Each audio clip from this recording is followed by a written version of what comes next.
ভাইয়া গাড়ি পাচ্ছিলাম না। ভাইয়া অনেক ধন্যবাদ লিফট দেওয়ার জন্য।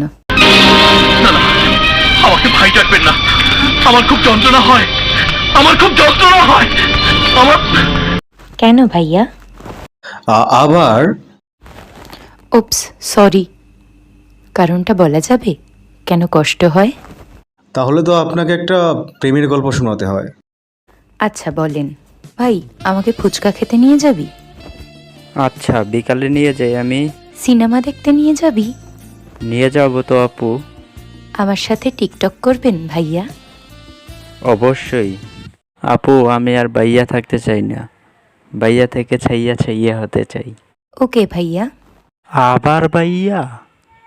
আচ্ছা ভাইয়া, ভাইয়া বলবো না। তো আমার সেই মাদার চোদ বন্ধু, তাকে আমরা এখন প্যাহেন চোদ বলে ডাকি। তো ধরেন আপনার সাথে আমার বিয়ে হলো, তো তখন তারা আমাকে কি বলে ডাকবে? বেহেসোদ আর ভাইনসোদ। এই তো বুঝতে পারছেন। ঠিক এই কারণে আমি অচেনা কেউ আমাকে ভাইয়া বললো, এটা আমি মোটেও চাই না। আর আপনি দেখতে তো মাশাআল্লাহ সুন্দর আছেন। আমি এই কলেজের শিক্ষক, তো আপনাকে এই পর্যন্তই লিফট দিতে পারবো। স্যার, আমি আপনারই ছাত্রী। না, আমি আপনাকে বলতে চাচ্ছি যে আপনি যাকে ভাই বলবেন সে ভাই, যাকে বোন বলবেন সে বোন।